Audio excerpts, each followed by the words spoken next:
school morning. Heard the paper hit the door and I would pour a bowl of Lucky Charms and devour the sporting green. Then when I was a young man, cup of coffee and my... Welcome to the 2-month review, the weekly podcast brought to you by Open Letter and 3%, in which we take a giant book, break it down bit by bit, section by section, talk about it, analyze, make jokes, have fun. I am Chad Post from Open Letter Books, joined as always by Brian Wood, author of Joytime Killbox. Hello, hello. How are you? How you doing this morning? Not too bad. Can't complain. Well, this season, oops, sorry. What's that? Oh, I said I can't complain. Oh, well, good. This season, our 20th season, we are covering Mulligan Stew by Gilbert Sorrentino. Today, we are going up to page 196 in the new version. I forget what it is in the older one. But this book is wonderful. I don't even know where to start. I read it all this morning because I had to write a couple articles yesterday. Yeah. And I finished those and was like, I'm too tired to think through Mulligan Stew. So I read this all this section in like one fell swoop, and it's so good. It's so fun. Best way to wake up in the morning. And then you got a little, an extra little bit of sugar with the baseball references in here. So. Hell yeah. Right before the end, we get a scorecard. So that's fun with baseball getting ready to go playoffs and our team's not making it. Hooray. our teams are shit. My team in particular is shit. I also hope the Cubs blow it. That's all I'm hoping for is the Cubs blow it. And that is the last like positive aspect I can root for in baseball this year. Unless somehow Seattle makes the playoffs, which they are shitting the bed as well. But anyways, yep, baseball on this one, but also a lot of fun games. So to set this up for anyone who hasn't been reading along, or maybe who has and just needs a refresher, Anthony Lamott is writing a book called Guinea Red. That is a kind of postmodern noir mystery about how Martin Halpin murders Ned Beaumont, who was his cohort in a publishing business, but then lost a lot of money by getting involved with two tawdry, possibly Mexican striptease artists or something else or something. I don't know what they really are. Bertha Delamond and Corey Coriendo. And that is his novel, which is a big failure and sucks. Lamont is a bad writer, is a bad experimental writer, has had 4 other books come out, all to no success. And within his book, his characters have started to rebel and are trying to escape and have found in this section a particular loophole allowing them to go and investigate around them.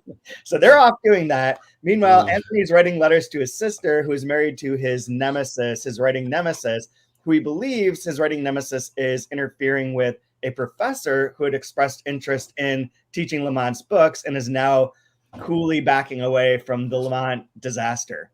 That's the only way Three Deuces isn't championed as much as it should. It has to be interference, clearly. It's definitely interference, definitely Demont like creeping in there. So I think that's all the background one really needs. What's great with this is like we've gotten to the point where we're starting to maybe understand and recognize the patterns, and I think the author is great at really leaning into the patterns and letting us like just like gobble them up. Because now it's like, before it's like, do you mind if I show you something? Can I show you some of my writing? And here it's like, if you read 100 to 103, 103 to 107, 118 to 121, and Three Deuces, you'll see the quality of the writing is there, and then every chapter ends with the color blue because he always does that. And there's still it's so fun. and his love of language. He's so good with doing different voices. We get terrible. and even the one that he reads from his friend, his nemesis or whatever, with the Irish. With the Irish Western and the dialogue, and it's like, oh my God, it's so great. It's so bad. It's really spectacular. I want to talk about Dermont's thing for sure, because there's like it seems to parallel a couple other books, but it is, and there is like starting to be sort of, you see those counterpoints like we did last week, where like he gets a thing in the mail, and that sort of then is reconfigured into the book. And at the beginning of this section, we get the reference to Sheila having read Burst's love letters, and then him and criticizing it for all the reasons that we criticized it. Like I would, and he even brings it up before he gets your letter. He's like, I bet the critics are to be like, why does he have copies of these letters that he wrote to like these love letters he wrote to do like people not have phones? Like, can you just not call anybody anymore? Or like what is the it's like the character's inability to suspend their disbelief of the parts they play is just it's so fun. And then she's like also a lot of alliteration, like maybe too much alliteration. Oh, we'll find that part where it's all the B's and then all the G's. Yeah, he's so proud of himself, and he's so. I don't want to be like too vulgar, but like the best thing I can think of is it's like a circle jerk with the way the writers are into their writing and they're into their words and they're wanting to show like, can you give me the positive feedback that I want for how clever and how cool I am. And It's all awful and terrible and just go away. Can AI just replace all of us so that nobody has to go to another poetry reading ever again? That's kind of like the way these people feel, I swear. It's a beautiful foreshadowing of what's going to happen next week. In a lot of ways. Yeah. I cannot wait for the bad poet. Like that, talk about a cliffhanger to leave off on. I know. In the older version, it's page 165, but I stopped. I didn't look, and I just saw The Sweat of Love by Lorna Flambeau. And it's like, oh my God, this is going to be great. It's delicious. But I found the bit where in the burst love letters, there is a faux advertisement or brochure, nudie picture brochure that is sent by Coriendo and Delmond to Ned, and some of the descriptions include gossamer garters that girdle her gorgeous gams and her bulging breasts almost bursting the bonds of her black brassiere. It's just like so over the top, but also kind of perfect. I love that. So Sheila's like, this is kind of over the top. And then meanwhile, her husband Dermont writes to him and is like, yeah, could you give me that brochure that you used as like the kind of copy or the thing that you use as your inspiration? I'd really like that brochure, just for research. So in this one, it was page 126, where he goes, alliteration in the brochure descriptions? Perhaps. Some of your suggestions are quite good, and I will give them serious thought. I want to make sure in my mind that they ring true. That is, that they are the sort of thing that the writer of the brochure might truly say. Do you think that Coriendo wrote the brochure copy? Let me know. But I really do like the ring of gossamer garters that girdle her gorgeous gams and her bulging breasts almost bursting the bonds of her black brassiere. But let me think on them for a while. They may be a bit much. That's the last thing I underlined was maybe a bit much. But then this also then hints at something that so we never really haven't gotten any of Lamont's actual real life past per se, just his failure as a writer. We don't know about his love with that, I forget what her name was from last week, that he writes the letter to, and he's like, I know you're married, but remember when we were hanging out that Christmas when I was writing Three Deuces and ignoring you and you were pissed about it. That was wonderful. And I'm deep into a new book. We should hook up. And then you get in here where he's replying to Sheila's letter about burst love letters. And he says, finally, how pleased I am that you see that these two are based on two young ladies we both once knew, to my regret. So there's a hint of that sort of darkness within there. And then it's interesting that he keeps receiving within his scrapbook, or maybe he's not receiving, maybe he's collected them, all these scam artists. It is just like the spam stuff from this time, but right now where the guy's like, hey, you could write a book about my psychic abilities, my ability to be tomorrowing, which I think that's a great phrase. Everyone who's a medium or a psychic should be like, I am good at tomorrowing. That's a way to do it.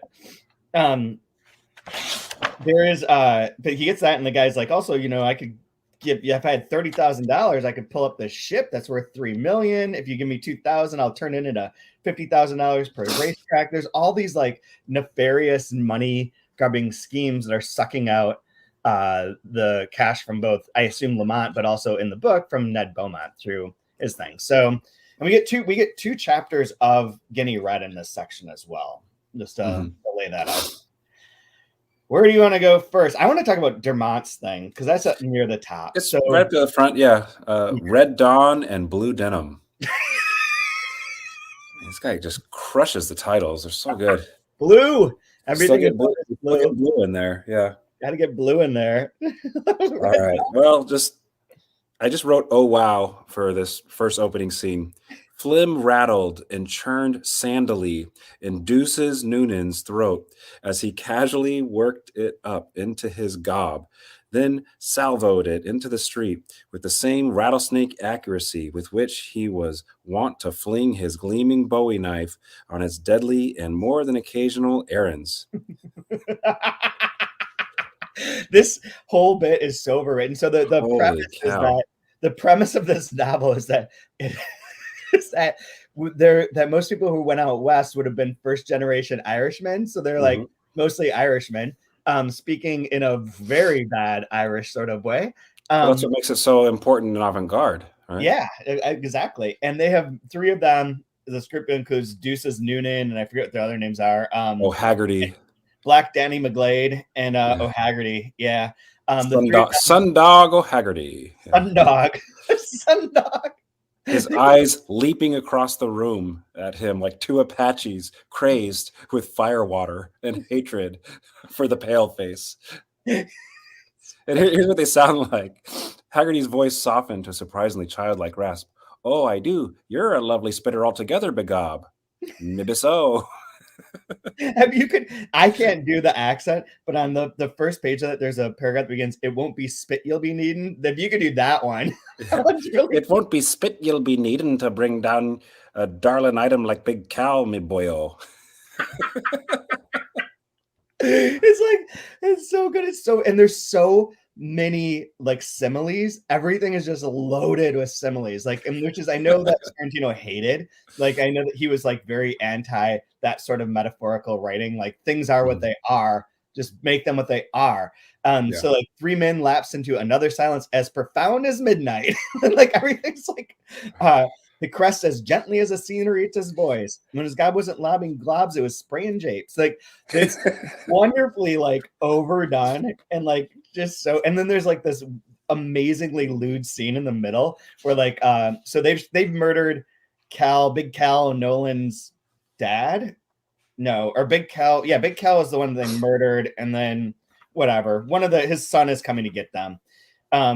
And he's leaving his wife, and his wife's like, "If you leave me, I'm gonna go fuck the shoemaker. Like, we're over. At least the shoemaker would be married to me and not to his guns." And he's like, "Whatever, man's got to do what a man's got to do. Got to get that revenge."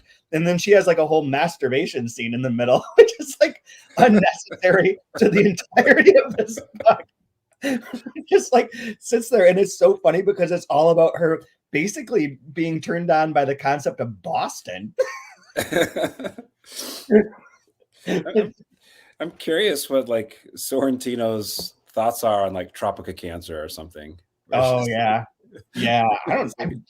I don't have something said with me, but we did publish an essay collection of his that includes like a lot of his remarks on different writers. I don't remember. It's been 20 years. So I'll look though, and I get back to Rochester and pull it out. I feel like, like in the 50s and 60s, like the edgy thing to do for these like white literary writers was to be like sexually explicit in a really to an unnecessary fashion. But and then to like, gush all of the all of the metaphors and the figurative language while doing it. So yeah. So, but this section also, just because, I mean, I didn't look at the timing on all this, and I don't think that there's necessarily any real connection. But when I start reading this bit, the overwritten, the whole Western thing, it does remind me of Ishmael Reed's Yellowback Radio Broke Down, which is a postmodern Western, one of his earlier books. I want to say it was in the early 60s or early 70s, and in which like some of the cowboys are black. There's like a lot of like game playing with like the way that Westerns talk and the way that people interact, but it's very, very, very funny, and it's intentionally like it's not poorly written, it's not badly written like this, but it is like playing with all the tropes and making fun of like all the Western tropes that are there, which this is like hints at, although focuses more on like that character nature. And we will get, this is also going to have a counterpoint of a series of Western characters talking about Westerns later on in the book, just to prime the pump for that. It's one of the funniest sections there is. So like seeing how this exists here is just going to lead into like it's going to pay off so well for anyone who's reading this book. Time. And that's weird about this book is that in some ways it's a joy to, like I say, it's a joy to read because I enjoy like going through and I'm just kind of laughing and giggling and whatever. But it is also like in some regards should be a slog because it's so bad. Like there's it's very playful, but sometimes the joke rings a little longer than it needs to, which might make it feel that way. Like I would have been fine with like maybe 3 pages of the Western, but we get 6 or 8 or something. So he's having a good time with it. Oh yeah, hog killing time. I do like though this like reoccurring theme of like this distaste and the satire of genre fiction. Mm-hmm. Yeah, right? I mean, like clearly like using Westerns and hard-boiled detective type stuff so far, but just like it's almost like if you're going to be schlock. Like don't try to like play it off like you're some artist or something. Yeah, it's kind of the feeling I'm getting from it right now, but it might be too early to. That totally tracks. And it really does. Like there are these parts that might seem like a bit of a slog, and then they pay off in like great ways as like little off jokes or like little explosive bombs. It's interesting. It's kind of in contrast to like what we talked about with like the difficulty of reading the remembered part and like its length and like the sort of like diatribal nature of that. This has a different set of like what makes it complicated is that it's asking you to be that ideal reader that Flaubert talks about, where like Flaubert had that infamous exchange with the woman who read Madame Bovary and was like, "You are such a genius. Like you captured my soul. This is me on the page." And he's like, "You idiot. This is like a satire. Like this is making fun of that sort of trope." And you're like, don't see that layer to it. Like this book is asking you to be that reader who's not reading this being like, okay, this is the first chapter of this book and this is quite interesting and so on and so forth. It's got to be like, no, this is like a joke. Like everything is a wink and a nod. And if you're not in on it and you're not reading it that way, it must be like the most baffling piece of literature to try and treat like earnestly, unless you just have really shitty taste in books and are like a really non-perceptive reader who's just like churning words through your eyes or something. Yeah, because like there's a like Sorrentino is like he hates the writer.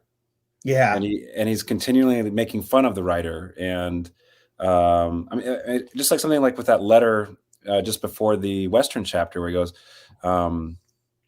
it's difficult for me to see how the chapter can be juggled or recast so as to make C and D symbols for the decay of the country. Like you're taking these like over the top, people are trying to like do a sex scam and you want to make them symbolic of the moral decay or the decay of the like.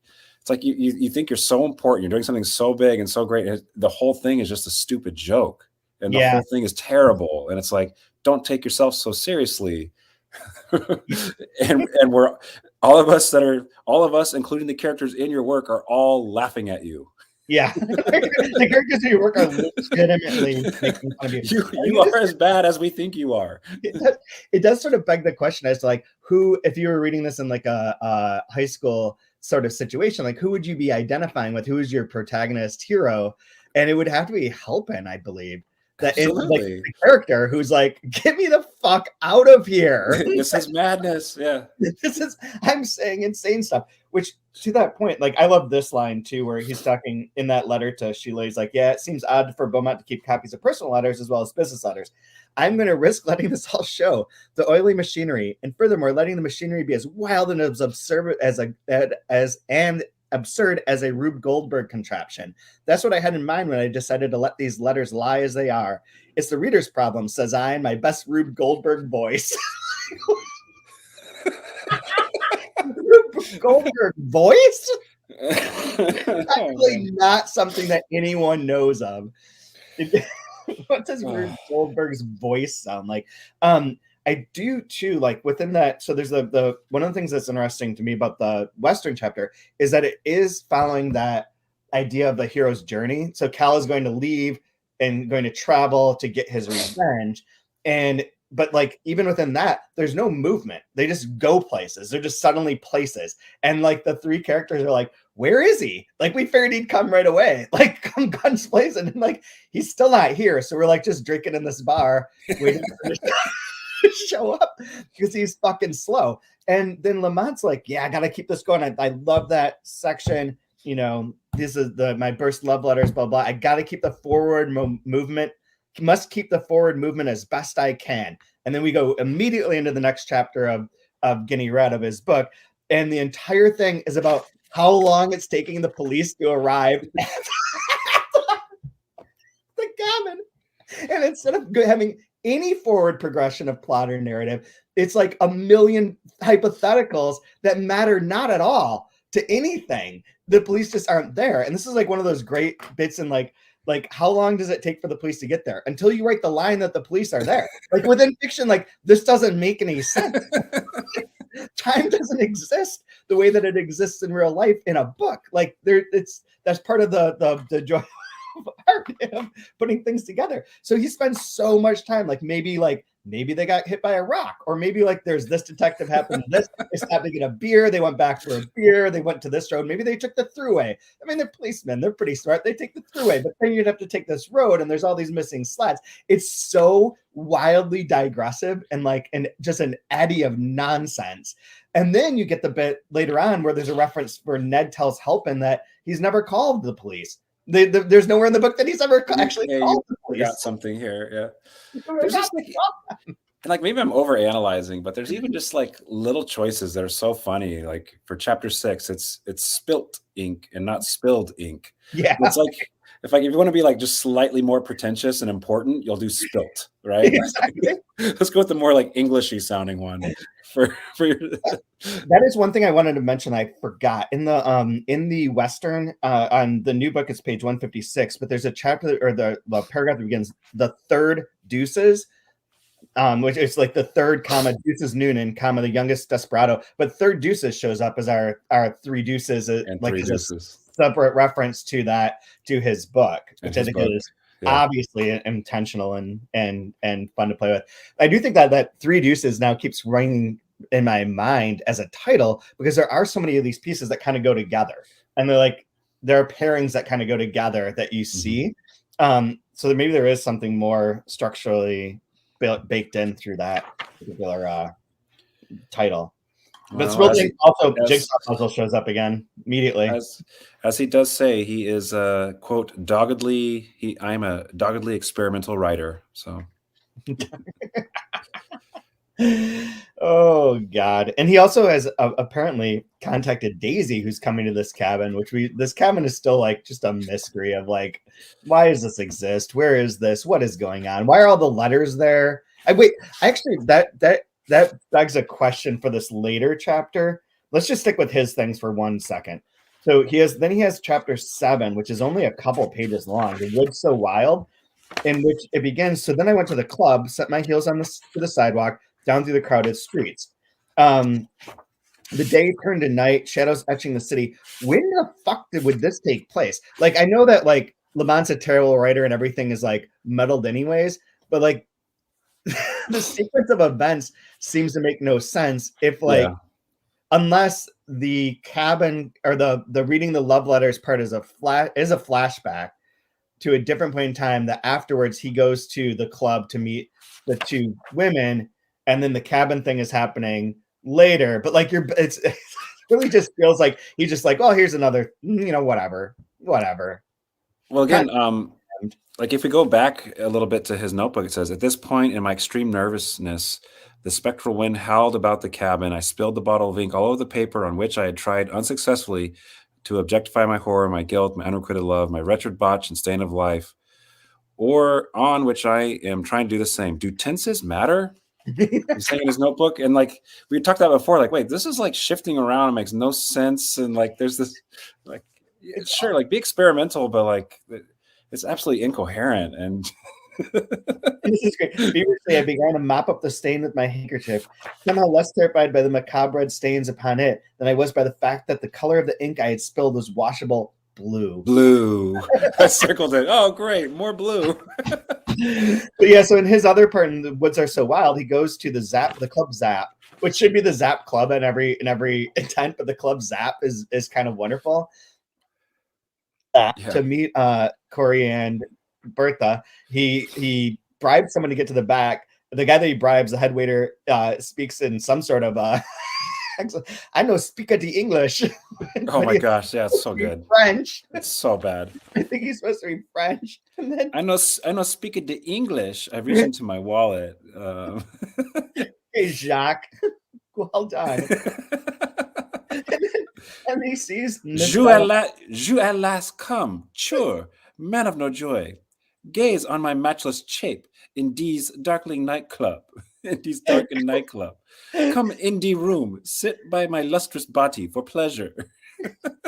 Also, what she's supposed to be from Mexico, perhaps? Like this is I'm all not sure. Ned Beaumont shall return to lovely Corey. True, Duck. It's almost like Creole sounding at one point. Like, what is this? It's so wild. And then so that I prayed for help from God in the faraway blue. More blue. Loving that blue, deep into that blue. Yeah, it's so fun. So he has his 2 chapters, which are really nonsense.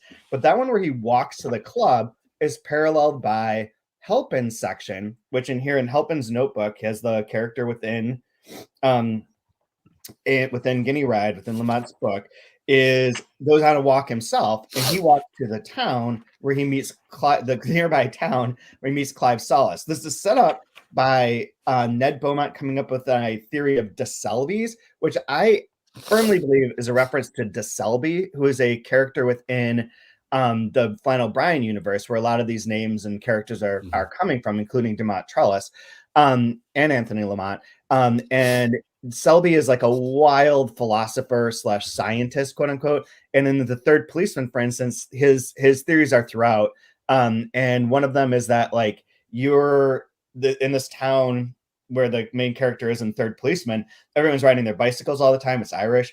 And his theory is that between anytime that you tap something, things come in contact, molecules are exchanged between the two because everything's like, made of air and it's not solid, so on and so forth. And so every time you're riding your bike, you're exchanging molecules with the bike and your butt. So the bike is becoming more human and you're becoming more bike-like. And this is like, so people ride their bikes too much, go and like park themselves at counters. Bicycles, yeah. Into bicycles. So DeSelby's like a wildly fun, crazy like idea generation machine. He's also in the Delkey Archive prominently as a character who can like forget if he like speaks to philosophers and time travels in some weird way. Anyways, it also is there's a artist, Hoser, I guess, that made an album recently that has 2 songs that are about DeSelby, and there are references to Third Policeman. So interesting, like real life come up. But anyways, so DeSelby's theory is that somehow if you're talking about the past, there's like a time travel element to it, so you can move in the future and the present. It's all bullshit. All this description of like how they're able to like free themselves is nonsense. But basically, Ned Beaumont if one thinks of a person as that person was in the past, that person is in the past. So okay, there we go. So either way, Ned Beaumont's like, you know what? We don't both need to be here. Like you, yeah, I'm dead. You're like doing fucking nothing. You be me, and I'll just leave. Just don't worry. And the author will never know. There's even a reference later on where when he meets Clive Solace, and Clive Solace is like, "Oh yeah, a lot of characters escape and just stay here." And then their writers go back to write, and they're like, "Well, my character's gone," and so they have to like digress into all sorts of. It kind of has like that, like Rosencrantz and Guildenstern are dead sort of vibes, right? Yeah, like, absolutely. What is our utility here? Why are we here? Why are we in this story? We're like never in this story, so we can just do whatever we want. Let's go exploring. Oh my god, yeah. And here's the part where he's like, "It seems I've been doing little more than waiting for the police, actually." And Ned points out that Lamont has not yet directed me to call them. This one just had me cracking up. The one person alive in this cabin is Martin Halpin, myself. I carry the entire burden of the story. Oh my god, it's so good. So good. He also meets someone along the way. He had the remarkably, yeah, well, this is Clive. I had the remarkably good luck to meet a man who once worked, slaved, he said, in one of Lamont's earlier books. Oh man, but this is cool too because this emphasizes the sort of like again the fictionality and the problems with like how we treat fiction as real is that because nobody ever describes the town outside or the world outside of the cabin. When he goes out there, everything's like, yeah, there are trees, but there's no specificity to them. They're just like Crayola crayon looking trees, and the sun's always shining no matter what time of day. It's always overhead and in back, and there's no shadow, and it never changes. It's like it's like because there's no attention, there's no writing to it. It doesn't. Nothing happens. It's just Yeah. And I think I like the Halpin parts, and I definitely agree with you. Like that's probably like our vehicle as far as if we were to like hitch our wagon to a protagonist, it'd probably be Halpin. And then like he's the one that gives us like the little nuggets of truth. Like in the old version on page 154, he mentions that talking about Solace, he seemed annoyed at Mr. Joyce, but I refuse to assent to his feelings since I maintain that the man used me fairly and with kindness.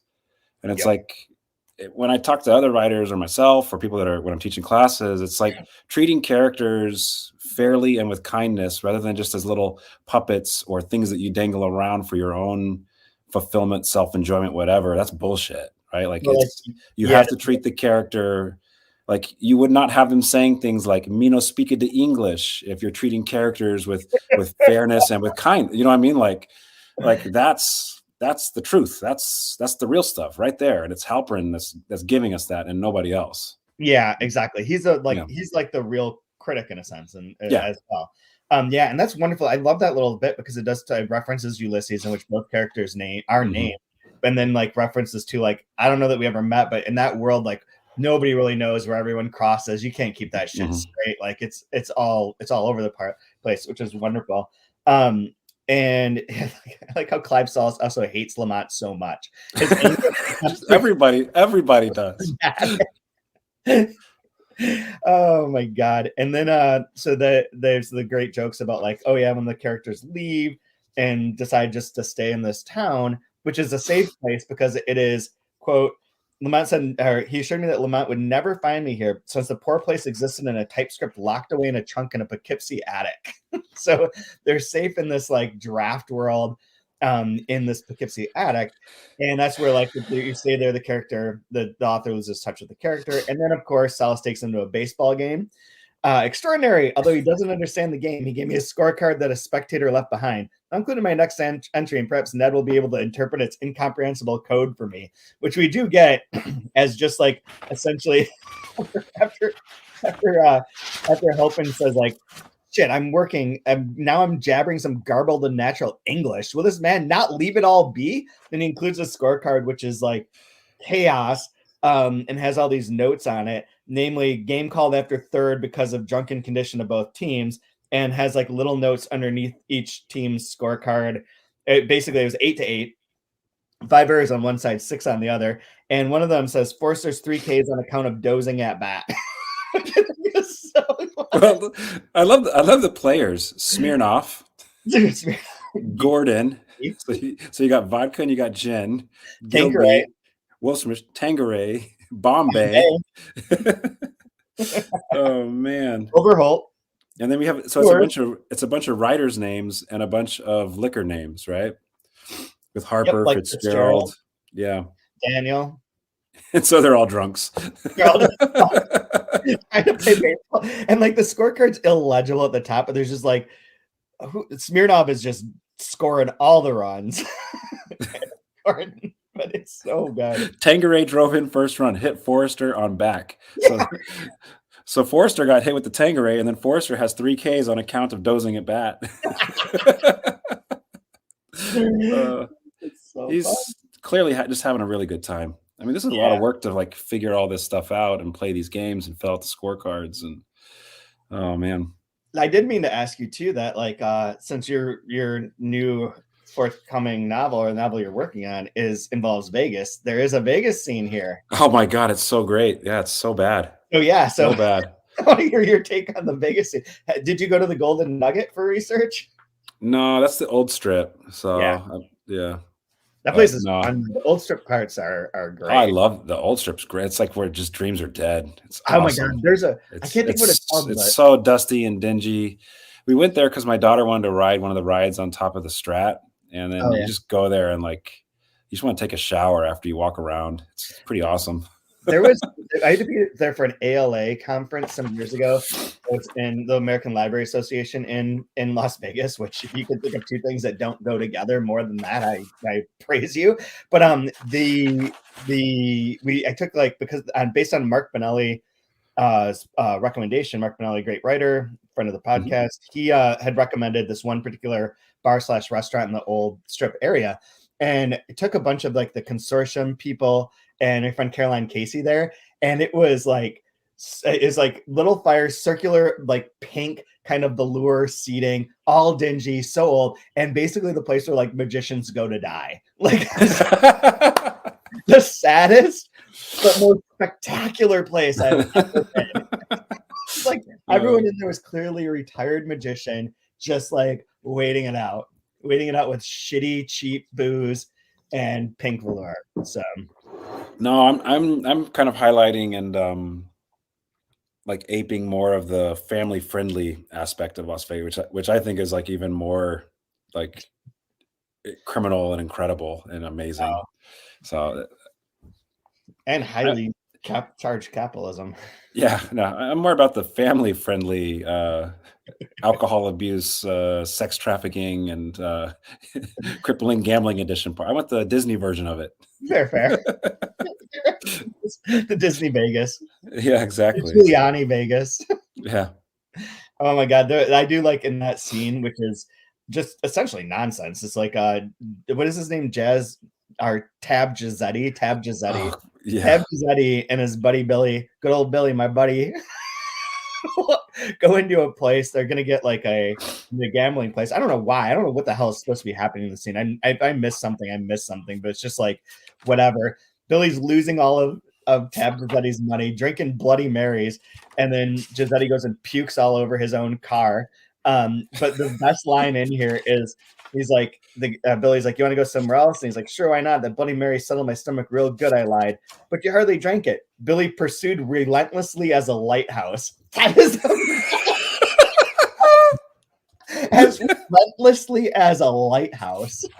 Oh man, this shit is gold. Like there's a way that you could pepper your speech with these sort of like, they're not malapropisms, but they're just like nonsense sort of like metaphors and cliches that aren't cliches. It's just genius.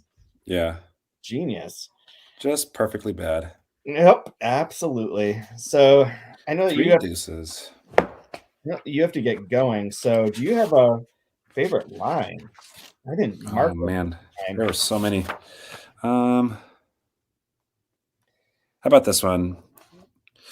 This will set us up for where we're going next week. Where we start next week. In the old version, it's on page 156. It's a letter to his dear Sheila. I cannot think of another novelist of my age and with my publishing credits, if credits they be, so abysmally and universally ignored. One might think that I were a poet. Yeah, poetry. Here we go. My favorite, I have two, but they're on essentially the same page. So there's the sections again in a scrapbook where there's all the questions with the really truly random answers to them, which goes back to the beginning where he receives in the mail someone being like, you can exercise your imagination and your creativity. You'll be receiving these questions that will like give you like, work your brain, your imagination muscles. So within that, there's one that's like, why are these people taking their hats off? Again, in whatever dialect that's supposed to be. And one of them is the Phillies have won the pennant. One of the responses, which that's a shout out to my Phillies fans out there. But the one that I like the best is, how much wood could a woodchuck chuck if a woodchuck could chuck wood? And it's just a huge mathematical equation using cosines and cube roots and equaling and like 0, 1/2, or